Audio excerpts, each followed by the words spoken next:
jadi tidak kelihatan langsung. Banyak film-film yang ternyata ada nilai-nilai negatif yang tersisipkan di dalamnya. Dari film-film itu, kayak tadi ya, Ballerina Cappuccino dan Tung Tung Sahur itu kadang, ini lucu-lucuan aja gitu ya. Tampaknya itu something yang aman, tapi dibaliknya bisa ada banyak hal-hal tidak beretika yang diajarkan. Jadi kita bisa ngomong mau ngajak anak usia berapa, mau nonton film apa, ringkasan filmnya ini apakah bertentangan dengan iman Katolik, adakah yang perlu saya waspadai gitu ya. Jadi sebelum ada konflik moral, atau mungkin kita juga nggak bisa 100% melindungi anak kayak dia nggak boleh tahu kejelekan di dunia ini, kan nggak mungkin. Kita bisa tanya AI dulu untuk menyiapkan apa saja yang kontroversial di dalam film itu, dan kita harusnya menjawab apa ketika kita mulai berdiskusi dengan anak. Nah, untuk jadwal puasa kita juga bisa minta reminder. Jadi sekarang banyak agent yang bisa membantu kita di device kita itu, misalnya supaya nggak pernah lupa tentang keluarga kegiatan, waktu misal, jam makan bersama tanpa gadget, ide aktivitas kebersamaan di sore hari. Jadi ritme harian ini bisa juga dicurhatkan. Saya pagi sampai sore kerja gitu. Saya pernah ada teman yang agak susah, jadi waktu konseling pranikah, si suami kerja jam 8 sampai jam 5, si istri kerjanya jam 5 sampai jam, ya jadi ada shift pagi dan shift malam. Nah itu salah satu kendala. Kita bisa diskusikan juga dengan AI gimana mengatur shiftnya supaya bisa ada waktu yang tepat untuk bersama keluarga. Oh iya, ada juga ini loh terakhir. Jadi ada juga kisah pemain bola yang dia berhasil minta ini harga, kan kalau pemain bola itu ada harga transfer gitu ya. Dia bisa dapat harga transfer yang sangat tinggi karena dia ngobrol sama AI. Jadi dia ceritakan dirinya, dia ceritakan potensinya, dia ceritakan CV-nya, diupload, terus bikinkan surat penawaran harga transfer saya dengan keunggulan-keunggulan saya dan negosiasinya kayak apa. Nah, kita juga bisa diskusi untuk negosiasi karena sebenarnya bikin kecanduan itu kan algoritma AI. Jadi kita juga bisa tanya gimana melawan balik algoritma menghuni kacau nyata saya jadi kecanduan kayak gitu. Nah, jadi harus ada zona bebas gadget. Misalkan meja makan itu adalah zona bebas gadget. Nah, kamar tidur juga sama, zona bebas layar. Cuman untuk usia-usia yang sudah SMP, SMA agak sulit kalau kita sita gitu ya. Kalau di sekolah biasanya semua handphone taruh meja depan gitu ya. Kalau di rumah kadang memang anak itu nggak terlalu bisa dipantau. Nah, solusinya kita bisa pakai Google Family yang kita bisa dari kamar kita itu memantau anak sedang online atau tidak. Jadi kita nggak melanggar privasinya, kayak maksudnya kita langsung buka kamar lagi HP ada, nah itu bisa sakit hati gitu ya. Nah kita nggak langsung gitu, tapi kita caranya halus, kita pantau dengan teknologi.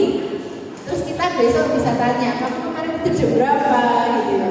Mungkin si anak bisa jujur, kalau si anak jujur, oke, besok jangan gitu lagi ya, jangan gadgetan di waktu jam sudah lewat. Tapi kalau dia nggak ngaku, nah itu yang perlu kita doakan dulu, kita kumpulkan dulu gimana cara yang enak menegur dia. Mungkin kita juga bisa promptingkan gitu ya, gimana AI-nya anak saya ternyata diam-diam buka handphone. Tapi kembali ke yang penting, kalau di gereja jangan lupa kita punya pembina-pembina gembala-gembala di gereja. Jadi kita bisa konseling. Mungkin kita juga bisa ajak anak kita untuk konseling bersama gitu ya. Karena biasanya apa yang diarahkan oleh hamba Tuhan dan pemimpin gereja itu buat anak-anak lebih masuk. Nah untuk pantang, biasanya pantang sambal, pantang daging gitu ya. Mungkin sudah waktunya kita juga ada pantang digital, masa media sosial gitu ya.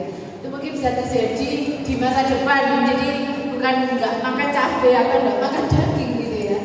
Terus ada kontrak digital keluarga. Jadi kita punya jam operasional perangkat, batasan jenis tontonan, dan konsekuensi untuk melanggar.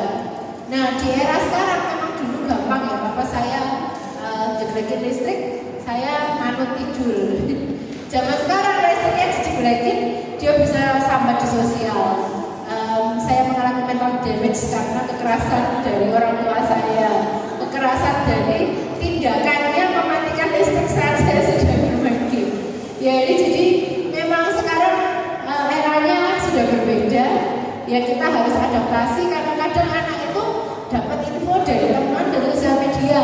Oh kalau yang ini ya yang agak tragis itu yang kisah Aureli, bapak itu yang membaca. Jadi orang lain itu mengarahkan si anak supaya dia bilang orang tuanya ini melakukan kekerasan secara verbal. Nah itu something yang jadi tantangan kita saat ini yang kita perlu care. Dan ya keteladanan ya, ini yang tantangan bagi kita. Kadang kerjaan kita itu butuh banyak chat. Nah itu bisa terjadi. Jadi kita, ya ini saya sendiri juga kadang diingatkan anak. Oke mama, oke aku nggak boleh iPad-an. Oke mama kenapa buka WhatsApp gitu ya? Padahal waktu itu ada notifikasi kerjaan. Ya ini jadi disiplin pribadi kita. Jadi seperti pesan dari Paus juga, gunakan AI dengan kasih. Jadi harus pakai AI dengan benar. Sekaligus ketika AI itu ada, dia bukan pengganti kehadiran kita. Jadi meskipun oke, AI bisa memberi materi edukasi ke anak, tapi kita tetap mengarahkan anak supaya interaksi dengan kita untuk membahas. Terus teknologi bisa kita gunakan secara tepat. Dan jangan lupa pusat pendidikan iman kembali ke keluarga. Dan juga jangan lupa AI juga tidak menggantikan hamba Tuhan. Ya jadi kita terus bisa komunikasi juga dan konseling. Kadang profil yang eksis di dunia maya itu jadi target baik anak-anak. Karena saya sendiri pernah dapat ini temannya anak saya itu ke saya, aku sekarang di YouTube sudah punya 1000 follower gitu ya. Jadi buat anak-anak itu follower sekarang sebuah angka penting. Like ketika dia post YouTube tutorial main game itu buat dia something yang sangat penting. Jadi itu juga perlu kita ingatkan bahwa itu semua di dunia maya ya. Jadi kita ingatkan ke anak-anak, like dan juga profile view itu bukan segalanya, tapi yang pasti saksi dalam hidup yang nyata itu hanya maya gitu ya, yang di sosial media. Ya sampai sini dulu, saya kembalikan ke Kak Eka. Terima kasih, Bro.